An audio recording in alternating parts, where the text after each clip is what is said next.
Bonjour, bon réveil, bienvenue si vous nous rejoignez. On est ensemble pour la suite du journal du matin. C'était il y a 5 ans, le 25 janvier 2011.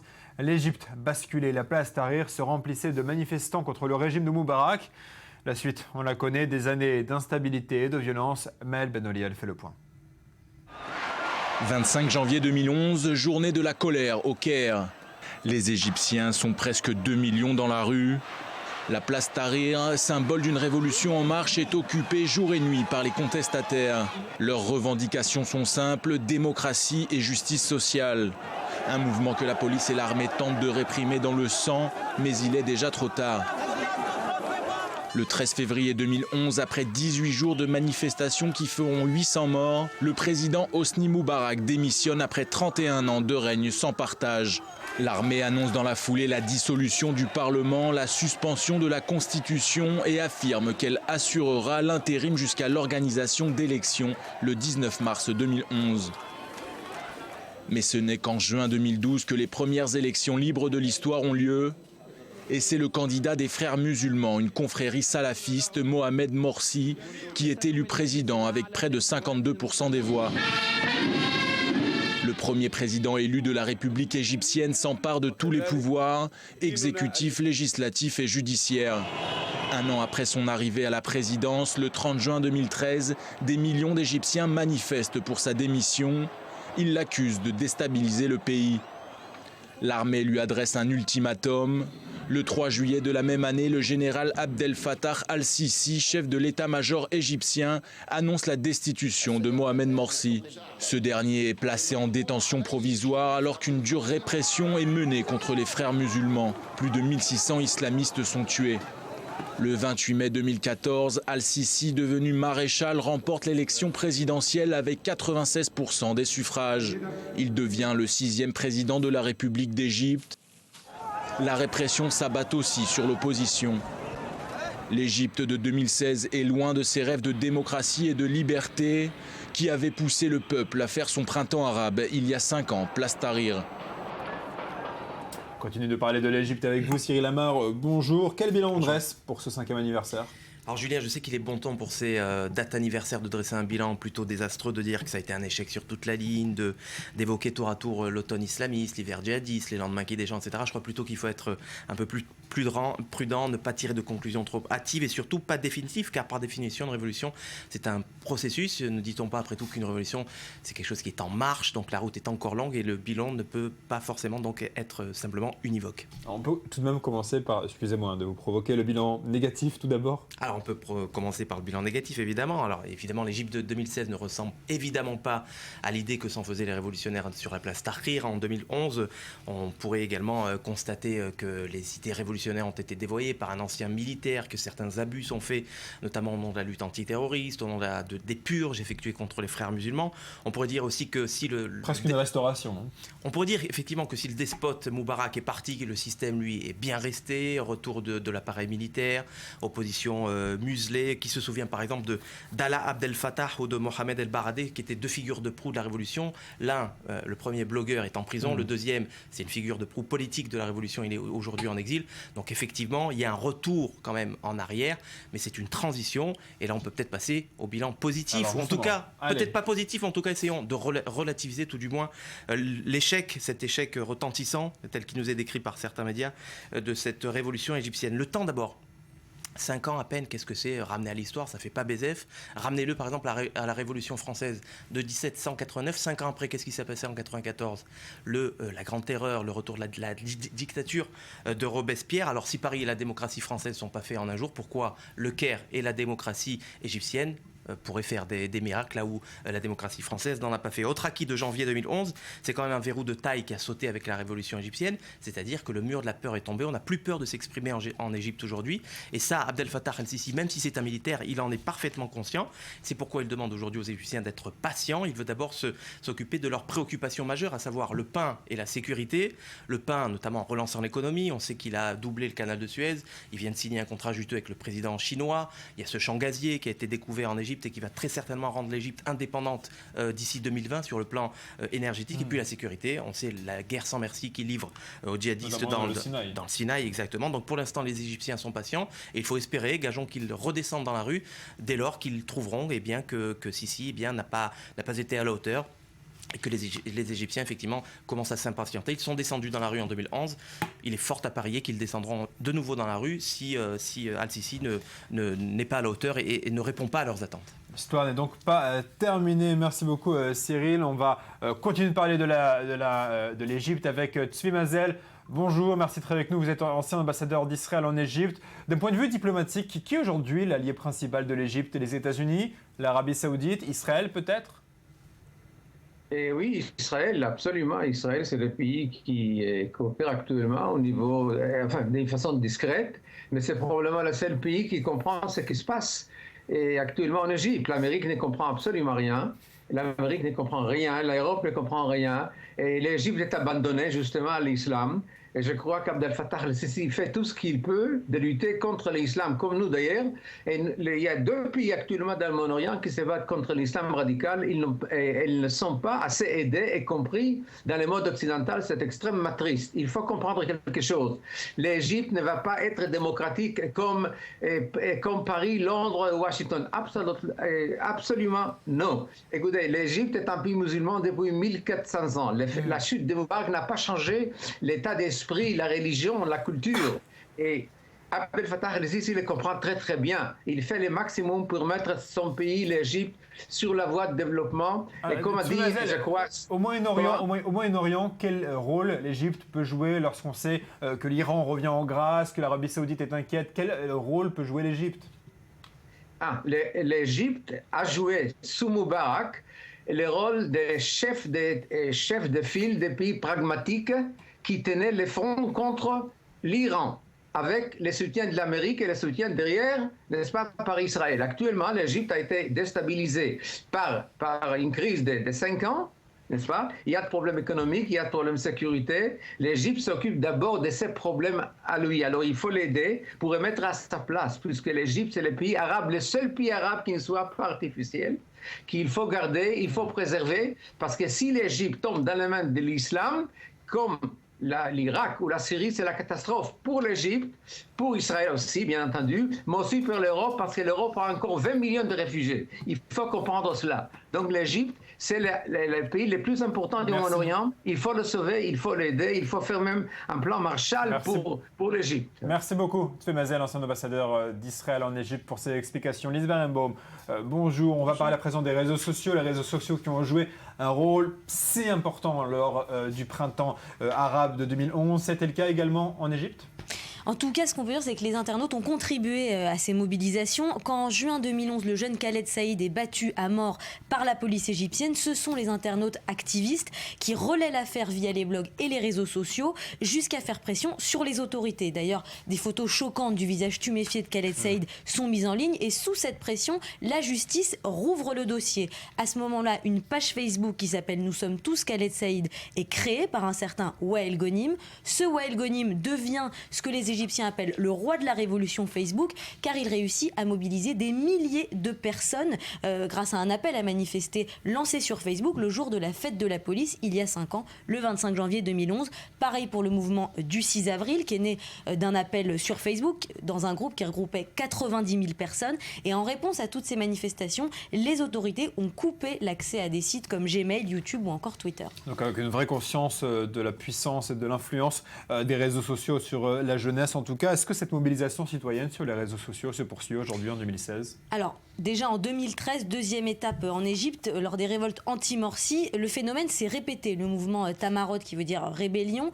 a réuni 22 millions de signatures pour une pétition contre le président islamiste à partir d'une page Facebook qui regroupait 500 000 fans. Tout ça, ce sont des mobilisations qui s'expliquent parce qu'en Égypte, il y a une démocratisation de l'usage d'Internet. Entre 2011 et 2013, on est passé de 21 à 40 41% d'Égyptiens connectés. Donc tout le monde s'y est mis. Les frères musulmans, par exemple, sur Twitter, qui à l'époque ont créé le hashtag « Nous sommes avec Morsi ». L'opposition répond avec un autre hashtag « Ce n'est pas un coup de tête, c'est une révolution ». Et même les pouvoirs publics s'y mettent, puisque Mohamed Morsi répond sur son compte Twitter pour rejeter un ultimatum de l'armée. L'armée, elle, qui affiche sur Facebook les termes de la destitution du président Morsi. Merci beaucoup Lise de ces explications sur les réseaux sociaux en Égypte. On continue de parler de l'Égypte, de la révolution qui fête donc ses 5 ans avec vous Cyril. Un autre point important de cette révolution que certains ont un peu oublié, et là c'est franchement le côté négatif, on parlait tout à l'heure du bilan, ce sont ces agressions sexuelles dans ces manifestations sur la place Tahrir, ces manifestations parfois, hein, vous le disiez Lise, un peu organisées grâce aux réseaux sociaux. Oui, avec le cas le plus prégnant, le plus médiatisé, peut-être celui de Laura Logan, cette envoyée spéciale de la chaîne américaine CBS qui avait été sauvagement agressée par plus de 200 hommes. Ça nous rappelle vaguement les incidents de Cologne donc, cette année, c'était donc en 2011. Bien en amont. Et au cours des mois suivants qui avaient suivi la révolution égyptienne, deux de nos consoeurs, journalistes françaises, Caroline Cise et Sonia Dridi, respectivement de France 3 et de France 24, avaient également été attaquées de la même manière sur cette place. Elles avaient été secourues à grande peine. Effectivement, il y a, selon une ONG égyptienne, entre 2012 et 2014, il y a eu 250 cas de recensés, soit de harcèlement sexuel, soit même de viol, soit d'attouchement sur la place publique, dont évidemment une grande partie sur les environs de la place Tahrir. En arabe, ça porte un nom, c'est le Takharouch. Le Takharouch, en fait, c'est un nom qui est très ambigu. Pourquoi ? Parce que il prête à confusion. Il désigne à la fois la drague aux comportements sexuels les plus violents, comme justement donc ces viols, ou en tout cas ces attouchements sexuels, ces harcèlements sexuels, et ça touche à la virilité en fait qui est très présente. Des images qui avaient extrêmement choqué dans le monde entier. On voyait ces femmes agressées par des dizaines, voire des centaines de manifestants. Des images reprises d'ailleurs sur les réseaux sociaux. Merci beaucoup. Tout de suite l'information en bref et en images. L'ancien président et Premier ministre israélien Shimon Peres, de nouveau hospitalisé pour des problèmes au cœur. Âgé de 92 ans, il a été pris en charge à temps. Selon son médecin, il se porterait bien. Le mouvement islamiste du Hamas fête le 10e anniversaire de son accession au pouvoir dans la bande de Gaza. Une décennie plus tard, le groupe est reconnu comme organisation terroriste par l'Europe, les États-Unis et Israël et n'a changé ni ses méthodes ni sa charte antisémite qui appelle à la destruction d'Israël.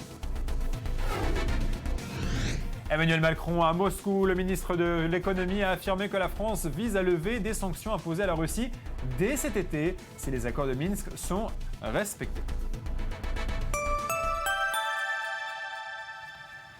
Et on en vient au reste de l'actualité internationale avec l'ancien maire de New York, Michael Bloomberg, qui envisage de se lancer dans la course à la présidentielle américaine. Les cartes vont-elles être redistribuées ?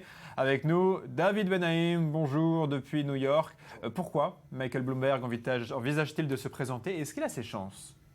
Pour l'instant, on parle au conditionnel, Julien, mais Bloomberg a émis plusieurs fois l'idée de se présenter à la présidentielle. En 2004, face à George W. Bush, et plus récemment en 2008, alors qu'il était toujours maire de New York. Le parcours de ce milliardaire célibataire est assez unique. Son idéologie économique est proche de celle des Républicains, mais sur de nombreux sujets comme l'assurance maladie, le contrôle des armes à feu ou le changement climatique, il se range du côté démocrate. Une candidature Bloomberg pourrait affecter lourdement le choix du prochain président. Pour faire un parallèle, en 92, le milliardaire Ross Perot s'était présenté en tant qu'indépendant et avait à l'époque rassemblé 19% des suffrages. Sa candidature avait permis l'élection de Bill Clinton, divisant les voix des électeurs conservateurs. Sur une élection aussi sensible et imprévisible que celle que nous vivons aujourd'hui, Bloomberg a de fortes chances de créer la surprise, voire de l'emporter en fonction de sa compétition. Qu'est-ce que sa candidature dit des autres candidats déjà déclarés qu'ils ne sont pas au niveau ? Les autres candidats, c'est exactement la raison pour laquelle Bloomberg envisage une candidature. Alors, d'un côté, vous avez Hillary Clinton qui est en position de faiblesse alors que sur le papier, elle devrait dominer les sondages face à son rival. Et côté républicain, avec une nomination Trump de plus en plus envisageable, c'est le désert des intentions de vote pour tous les candidats du centre droit. Bloomberg y voit une opportunité de récupérer les voix des républicains modérés et des démocrates qui ne se reconnaîtraient pas dans une candidature du socialiste Bernie Sanders, et il serait prêt à dépenser jusqu'à $1 milliard de sa fortune personnelle pour supporter cette campagne. Est-ce qu'il va aller jusqu'au bout ou est-ce qu'il va, comme bien souvent le font les candidats indépendants, jeter l'éponge avant ? Tout va dépendre des 6 prochaines semaines. Les premiers caucus et primaires commencent lundi prochain avec l'Iowa et le New Hampshire. Et la date la plus importante, c'est le 1er mars, c'est le Super Tuesday, qui voit les primaires dans 12 États le même jour et qui donne une vraie indication des potentiels nominés de chaque parti. Si Bernie Sanders pour les démocrates et Donald Trump ou Ted Cruz chez les républicains semblent l'emporter, il est probable que l'ancien maire de New York tente sa chance en tant qu'indépendant. Michael Bloomberg a légalement jusqu'à fin mars pour se décider s'il veut figurer sur les bulletins de vote des 50 États le jour d'élection présidentielle, le 8 novembre prochain. David, une dernière question. Vous avez bravé la tempête ces derniers jours pour Event 4 News. Vous étiez sous la neige. Où en est la météo dehors à présent ? C'est beau, il fait très froid, il fait à peu près moins 9 degrés en ce moment. Toutes les rues sont dégagées, on revit. Normalement, devrait avoir un lundi normal. Les taxis, les métros, tout roule normalement, on récupère. Moins 9 degrés, ça fait relativiser notre tempête au Proche-Orient. Merci beaucoup David Benhaim, bonne journée à vous.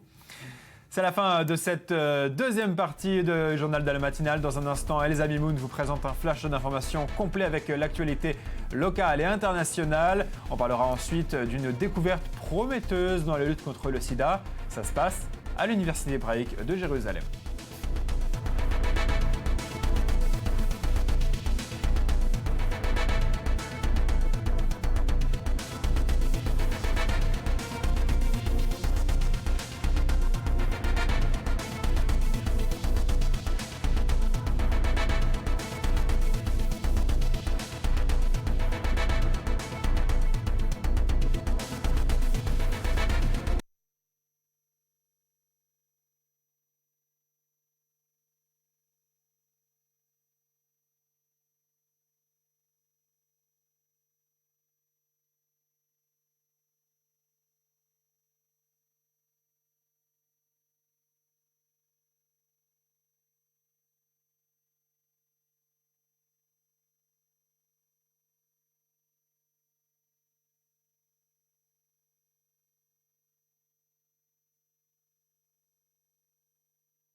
Non, il faudra attendre.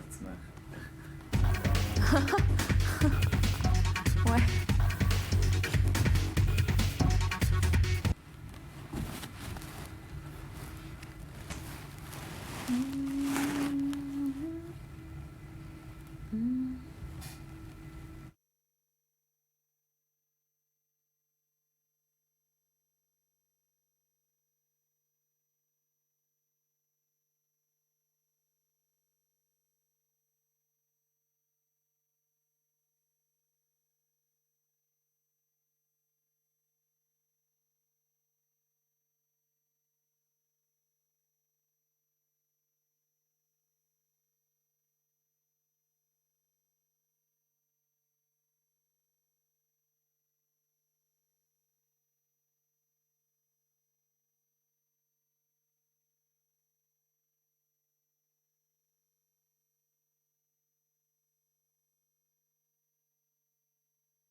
Poursuite de la visite d'État de François Hollande avec au programme des enjeux sécuritaires mais aussi économiques.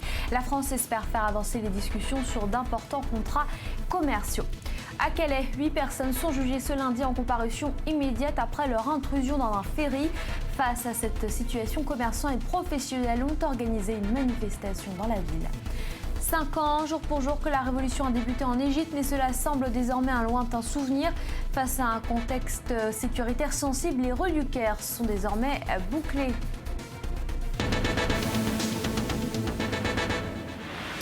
Bonjour et bienvenue à tous dans ce nouveau journal sur I24 News. Deuxième jour de visite d'État pour François Hollande en Inde. Le chef de l'Élysée retrouve ce lundi le Premier ministre indien Narendra Modi pour tenter de nouer un accord sur la vente de Rafale au pays. Léa Berdugo. La France espère bien finaliser l'accord de vente des Rafales au gouvernement indien. Mais à entendre le chef de l'État français, il va falloir être patient. Vous savez que lorsque le Premier ministre Modi était venu à Paris, il avait annoncé lui-même la commande de 36 avions, mais avec des conditions qui devaient être précisées. L'idée est d'avoir un accord intergouvernemental entre les deux pays, de manière à ce qu'ensuite les entreprises concernées puissent aller jusqu'au bout du processus.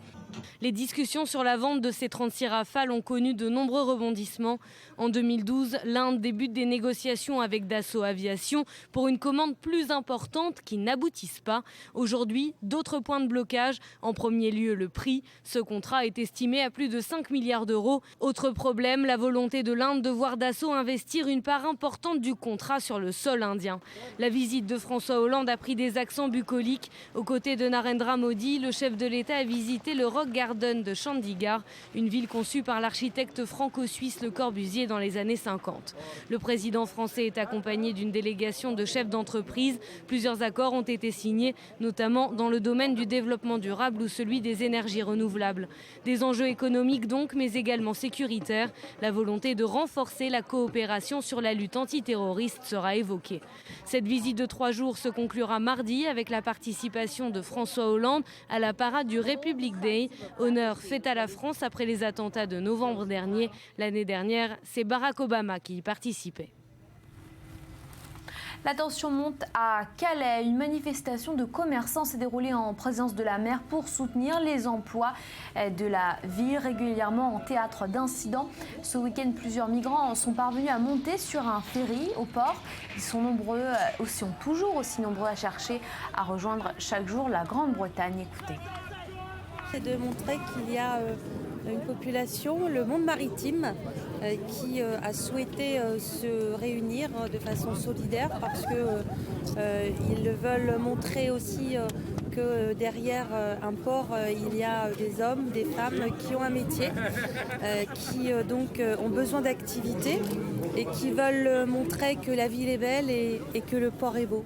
Et sachez que Natacha Bouchard, le député PS du Pas-de-Calais ou encore le président de la région Xavier Bertrand seront reçus le 3 février prochain par le ministre de l'Intérieur Bernard Cazeneuve. Nouvelle vidéo de propagande de l'État islamique. L'organisation djihadiste y a présenté cette fois-ci 9 auteurs des attentats de Paris et menace tous les pays de la coalition, en particulier la Grande-Bretagne.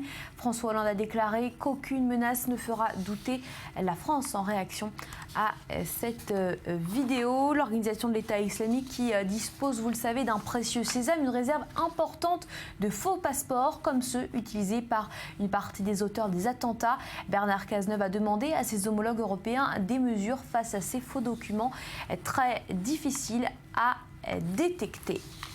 Grand favori de l'élection présidentielle au Portugal, le candidat conservateur Marcelo Rebelo de Sousa a été élu dès le premier tour. Âgé de 67 ans, il a été porté par sa popularité face à une gauche sensiblement divisée. On l'écoute. Il faut arriver à concilier la justice sociale avec la croissance économique et la stabilité financière. Nous vivons une époque difficile. Ce n'est pas facile dans le monde. Ce n'est pas facile en Europe. Ce n'est pas facile au Portugal. Soit nous nous développons économiquement en parlant d'une manière efficace, en créant de la justice sociale, en combattant l'exclusion, la pauvreté et les inégalités, tout en moralisant la vie publique et en dénonçant la corruption, soit nous continuons à aggraver les tensions sociales et les inégalités entre les Portugais. Israël riposte. Tsahal a mené la nuit dernière un raid contre une cible du Hamas dans la bande de Gaza, répliquant ainsi un tir de roquette qui avait visé la région du sud du pays. Et toujours l'actualité dans le pays. Sachez que Shimon Peres est retourné à l'hôpital après un séjour de 5 jours. L'ancien président israélien s'est de nouveau plaint de douleurs à la poitrine et souffrirait d'une arythmie. Il est âgé, je vous le rappelle, de 92 ans. L'Égypte fête aujourd'hui les 5 ans de sa révolution, mais contexte sécuritaire oblige, aucune manifestation n'est prévue. Le point sur ces 5 années avec Maël Benoliel. 25 janvier 2011, journée de la colère au Caire. Les Égyptiens sont presque 2 millions dans la rue. La place Tahrir, symbole d'une révolution en marche, est occupée jour et nuit par les contestataires. Leurs revendications sont simples, démocratie et justice sociale. Un mouvement que la police et l'armée tentent de réprimer dans le sang, mais il est déjà trop tard. Le 13 février 2011, après 18 jours de manifestations qui feront 800 morts, le président Hosni Moubarak démissionne après 31 ans de règne sans partage. L'armée annonce dans la foulée la dissolution du Parlement, la suspension de la Constitution et affirme qu'elle assurera l'intérim jusqu'à l'organisation d'élections le 19 mars 2011. Mais ce n'est qu'en juin 2012 que les premières élections libres de l'histoire ont lieu. Et c'est le candidat des frères musulmans, une confrérie salafiste, Mohamed Morsi, qui est élu président avec près de 52% des voix. Le premier président élu de la République égyptienne s'empare de tous les pouvoirs, exécutifs, législatifs et judiciaires. Un an après son arrivée à la présidence, le 30 juin 2013, des millions d'Égyptiens manifestent pour sa démission. Ils l'accusent de déstabiliser le pays. L'armée lui adresse un ultimatum. Le 3 juillet de la même année, le général Abdel Fattah al-Sisi, chef de l'état-major égyptien, annonce la destitution de Mohamed Morsi. Ce dernier est placé en détention provisoire alors qu'une dure répression est menée contre les frères musulmans. Plus de 1600 islamistes sont tués. Le 28 mai 2014, al-Sisi, devenu maréchal, remporte l'élection présidentielle avec 96% des suffrages. Il devient le 6e président de la République d'Égypte. La répression s'abat aussi sur l'opposition.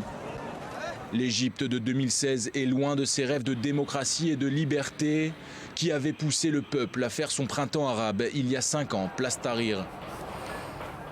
À suivre le journal du matin présenté par Julien Baloul.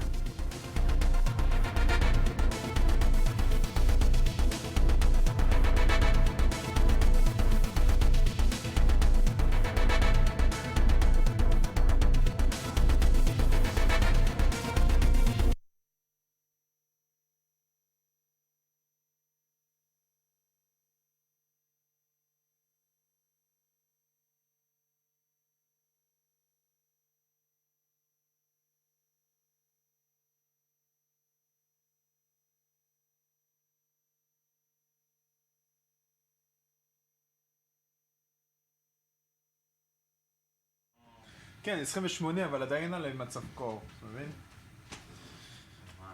לא יודע אם המיקרופונים שלי דלוקים. אני עכשיו ידליק. בין. פעם. עלי.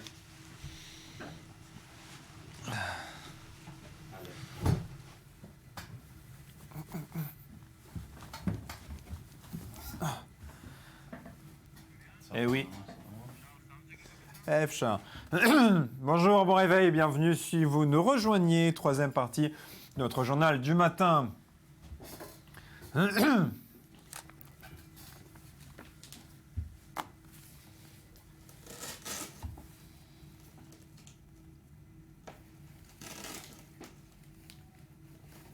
vacances, Nathalie? Ouais, mais elle revient demain.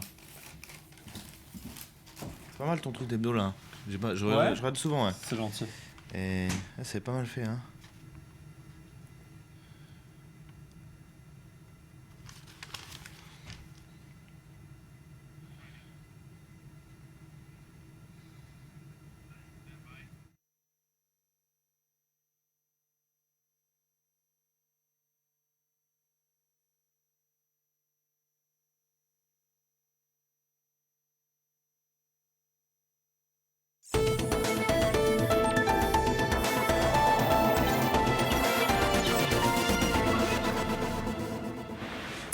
Bonjour, bienvenue si vous nous rejoignez. Troisième partie de votre journal du matin sur i24 News. La tempête frappe toujours le Moyen-Orient. Vous le voyez derrière moi. On va parler des conséquences de cette tempête un peu partout dans le monde. Différentes tempêtes, bien entendu. Sachez qu'en Israël, la neige est arrivée sur le mont Hermon et dans le nord. À Jérusalem, elle se fait toujours attendre. On en parlera dans quelques instants avec notre envoyé spécial Daniel Haïk. Mais d'abord, Laurent Hachouel, bonjour. Vous analysez l'économie internationale chaque jour pour i24 News. Alors, de manière générale, on parle beaucoup des conséquences économiques des tempêtes, mais on a du mal à comprendre de quoi il s'agit en fait. Il y a plusieurs conséquences économiques. On va prendre l'exemple des États-Unis où il y a eu des tempêtes de neige assez fortes en ce moment. Premièrement, premier coup sur l'assurance. Il y a beaucoup de dégâts qui sont causés par ces tempêtes, par les chutes de neige. Donc l'assurance qui concerne l'assurance habitation, automobile, augmentation de ces coûts, c'est très important, surtout pour un pays comme les États-Unis. Le deuxième conséquence, c'est le ralentissement de la consommation, tout simplement parce que les gens ne sortent pas de chez eux, donc ne vont pas faire de shopping, ne vont pas dans leurs activités. On a un ralentissement de l'immobilier parce que les constructeurs ne peuvent plus construire, tout est arrêté. Aux États-Unis, l'immobilier est un facteur important de la reprise économique. Et alors, je vous arrête, on va prendre la direction de Jérusalem pour justement voir en image ce que vous nous disiez sur la vie qui s'arrête à cause de la tempête. On va voir tout de suite à quoi ça ressemble avec Daniel Haïk qui est toujours dans le froid à Jérusalem. Daniel, l'image se produit chaque année, mais pourtant je ne m'en lasse pas de vous voir dans cette situation. En tout cas, malgré le froid, les enfants israéliens sont probablement déçus. Ils ont bien classé aujourd'hui, toujours pas de neige. Oui, effectivement, Julien, la neige se fait désirer. Beaucoup d'Israéliens, effectivement, parmi les plus jeunes, espéraient se réveiller ce matin en découvrant une Jérusalem toute de blanc vêtue. Ils ont donc été déçus seulement de la pluie, une pluie persistante. Et on pourrait dire que les observateurs les plus aguerris auraient pu remarquer que parmi les gouttes de pluie, eh bien, il y avait quelques flocons de neige mouillés, comme l'on dit, mais rien de plus pour l'instant. Pour attendre la neige, la véritable, eh bien, il faudra attendre la fin de la journée, probablement la nuit prochaine. Elle est attendue, c'est ce que la météorologie nationale affirme. Mais malgré tout, même si l'on parle de chutes de neige, elles ne seront pas très importantes. Nous ne sommes pas sur la côte est des États-Unis. Ce seront des chutes de neige dans des dimensions, on va dire, israéliennes.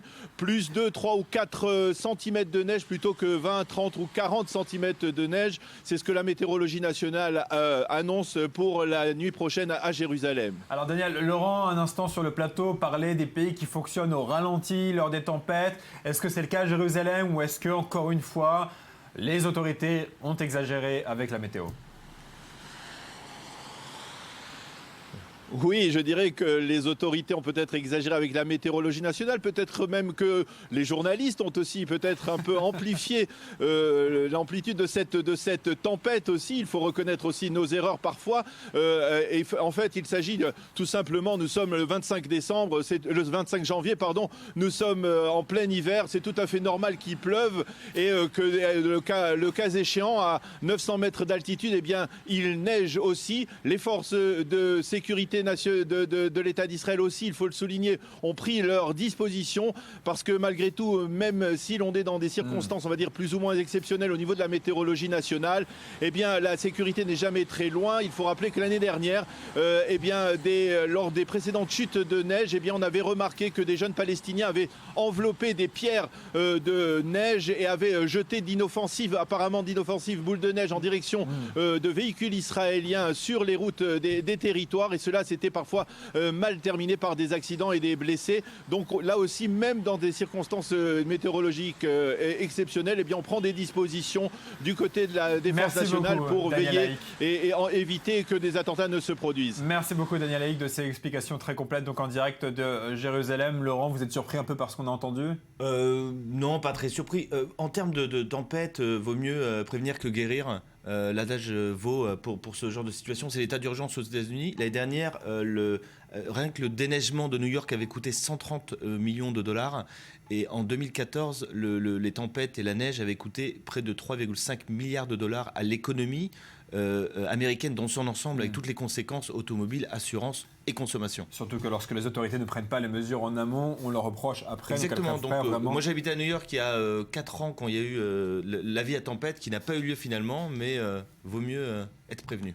Alors justement, à New York à présent, l'heure est au déblayage, avec ce bilan très lourd, 25 morts de cette tempête qui a été donc meurtrière, extrêmement coûteuse. On l'a entendu avec vous, Laurent. On va continuer de parler économie avec un autre sujet. La première tournée européenne depuis l'entrée en vigueur de l'accord sur le nucléaire iranien. Je parle évidemment de la tournée de Hassan Rouhani qui va arriver en France. Il arrive en Italie tout d'abord dans cette première étape. L'occasion pour lui de signer de gros contrats. Maxime Pérez. C'est la première grande réunion post-sanction. Le sommet PACA Aviation a ouvert ses portes à Téhéran ce dimanche. L'occasion pour l'Iran d'appeler les grands constructeurs étrangers à investir dans l'aéronautique, un marché particulièrement juteux. Nous sommes prêts à créer une atmosphère pour toutes les entreprises qui investissent en Iran, pour qu'elles puissent être en concurrence dans la région et dans le monde. La République islamique veut profiter de la levée de l'embargo pour rénover sa flotte d'avions commerciaux. Outre Boeing, elle prévoit de signer un contrat pour l'achat de 114 Airbus lors de la visite en France mercredi de Hassan Rouhani. Le président iranien réalisera sa première visite officielle sur le vieux continent, où il a également programmé une étape en Italie, avec une importante délégation d'hommes d'affaires. En attendant, c'est le président chinois Xi Jinping qui permet à Téhéran d'entrevoir une reprise économique. Sa visite est la première depuis 14 ans. Aujourd'hui, nous avons discuté des relations stratégiques entre les deux pays, de la formulation d'un document complet pour 25 ans, ainsi qu'une augmentation des relations bilatérales jusqu'à 600 milliards de dollars sur les 10 prochaines années. Un partenariat stratégique destiné à ouvrir une nouvelle page entre les deux pays. La Chine avait été l'un des rares pays à afficher son soutien au programme nucléaire iranien et s'était même opposé il y a 10 ans à un recours devant le Conseil de sécurité. Laurent, l'heure de gloire économique de l'Iran est arrivée ? Peut-être, on verra. C'est plus compliqué que ça va prendre plus de temps. Juste un point sur ça va vite comme ça. On a l'impression que ça va vite. On ne signe pas un Airbus comme on achète un produit dans un supermarché. C'est des contrats qui se négocient sur plusieurs années. Donc ça a prouvé que la France et les autres pays étaient dans les starting blocks avec l'Iran depuis plusieurs mois, voire plusieurs années. Le message est clair. Alors la France vend visiblement aisément ses Airbus. L'Iran est preneur, mais la France a du mal à placer ses Rafales. François Hollande a donc décidé de donner de sa personne un second voyage en Inde avec l'espoir de rentrer à Paris riche d'un bon de commande. Léa Verdugo. La France espère bien finaliser l'accord de vente des Rafales au gouvernement indien. Mais à entendre le chef de l'État français, il va falloir être patient. Vous savez que lorsque le Premier ministre Modi était venu à Paris, il avait annoncé lui-même la commande de 36 avions, mais avec des conditions qui devaient être précisées. L'idée est d'avoir un accord intergouvernemental entre les deux pays, de manière à ce qu'ensuite les entreprises concernées puissent aller jusqu'au bout du processus. Les discussions sur la vente de ces 36 Rafales ont connu de nombreux rebondissements. En 2012, l'Inde débute des négociations avec Dassault Aviation pour une commande plus importante qui n'aboutissent pas. Aujourd'hui, d'autres points de blocage. En premier lieu, le prix. Ce contrat est estimé à plus de 5 milliards d'euros. Autre problème, la volonté de l'Inde de voir Dassault investir une part importante du contrat sur le sol indien. La visite de François Hollande a pris des accents bucoliques. Aux côtés de Narendra Modi, le chef de l'État a visité le Rock Garden de Chandigarh, une ville conçue par l'architecte franco-suisse Le Corbusier dans les années 50. Le président français est accompagné d'une délégation de chefs d'entreprise. Plusieurs accords ont été signés, notamment dans le domaine du développement durable ou celui des énergies renouvelables. Des enjeux économiques donc, mais également sécuritaires. La volonté de renforcer la coopération sur la lutte antiterroriste sera évoquée. Cette visite de 3 jours se conclura mardi avec la participation de François Hollande à la parade du Republic Day. Honneur fait à la France après les attentats de novembre dernier. L'année dernière, c'est Barack Obama qui y participait. Tout de suite, le reste de l'information internationale en bref et en images. Emmanuel Macron à Moscou, le ministre français de l'économie a affirmé que son pays vise à lever des sanctions imposées à la Russie dès cet été si les accords de Minsk sont respectés. Daesh a publié une nouvelle vidéo affirmant présenter les auteurs des attentats du 13 novembre. Aucune image toutefois des attaques. François Hollande, depuis l'Inde, a dénoncé ce clip de propagande et a assuré qu'aucune menace ne fera, je cite, douter la France. Et c'était il y a 5 ans, le 25 janvier 2011, l'Égypte basculait, la place Tahrir se remplissait de manifestants contre le régime de Moubarak. La suite, on la connaît, des années d'instabilité et de violence.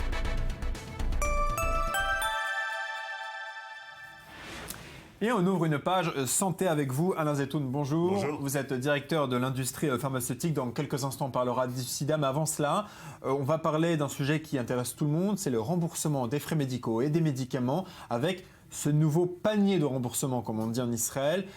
Qu'est-ce qu'on doit retenir de cette nouvelle grille tarifaire ? Alors, globalement, comme chaque année, on a réussi à faire entrer pas mal de nouveaux médicaments très prometteurs pour l'hépatite, pour le cancer. Donc vraiment, Israël arrive à faire entrer tout de suite, très rapidement, des nouveaux produits que beaucoup de pays dans le monde n'en vendent pas encore. Le problème, bien sûr, c'est une bonne nouvelle pour les patients. C'est une bonne nouvelle, mais ça limite quand même le nombre de patients parce que le budget, normalement, du panier de santé, si on voulait renouveler ce panier de santé, il faudrait qu'en gros, le budget de la santé soit augmenté de 2% chaque année. Aujourd'hui, il est de 0,7%. Ce qui veut dire que globalement, on a à faire des choix très difficiles et il manque quand même beaucoup d'argent. Donc globalement, des avancées, mais pas suffisantes. Ça veut dire qu'on fait entrer de nouveaux médicaments au détriment d'autres ? Oui. Ça veut dire qu'en gros, sur les presque 1,5 milliard de médicaments, de frais de médicaments qui ont été proposés, on aurait pu espérer qu'il y en ait plus, il y a en gros que 300 millions qui sont rentrés. Est-ce que ça veut dire également, Alain, que finalement, encore une fois, l'écart entre riches et pauvres en Israël va se creuser puisque finalement seuls les riches pourront accéder aux médicaments les plus avancés ? On ne peut pas dire vraiment cela. Malgré tout, le système de santé israélien permet même aux pauvres d'avoir accès à ces médicaments. Malgré tout, ce qui se passe, c'est que... On rappelle au public français qu'en Israël, on paye les médicaments à la pharmacie. On paye un supplément, une partie du prix, comme en France. D'ailleurs, pour certaines, si vous n'avez pas de mutuelle, vous payez. Sans pas de mutuelle, absolument. En Israël, vous payez une petite somme. Le problème est surtout pour les médicaments qui sont très très coûteux. À un moment donné, comme il y a peu d'argent, Israël est obligé de très très délimiter le nombre de patients qui vont l'utiliser. Donc c'est très très rigoureux. Si vous êtes un tout petit peu en dehors des limitations, vous n'avez pas accès et souvent les gens doivent vendre leur voiture pour avoir ces médicaments. Alors restez avec nous, je voudrais avoir votre réaction à cette découverte. Un nouvel espoir apparemment dans la recherche contre le VIH. 2 scientifiques de l'Université hébraïque de Jérusalem auraient fait une nouvelle percée. Ils ont réussi la rémission du virus dans des cellules infectées. Explication, vous réagissez juste après. 20 millions, c'est le nombre de victimes décimées par le sida depuis 30 ans, époque de l'identification du VIH. Grâce à l'apparition de nombreux traitements, la vie des séropositifs s'est considérablement améliorée. Des progrès scientifiques, mais aussi la prévention ont permis de ralentir le fléau. Des progrès qui ne doivent pas faire oublier qu'aujourd'hui, on ne guérit toujours pas du sida. Cependant, la recherche continue d'apporter régulièrement de quoi lutter contre le virus, comme ici à l'Université hébraïque de Jérusalem. Derrière ces murs, le professeur Asaf Friedler et le professeur Abraham Leuter viennent de faire une nouvelle percée très encourageante. Les cellules ont le potentiel pour reproduire de nouveaux virus si le patient arrête de prendre son traitement.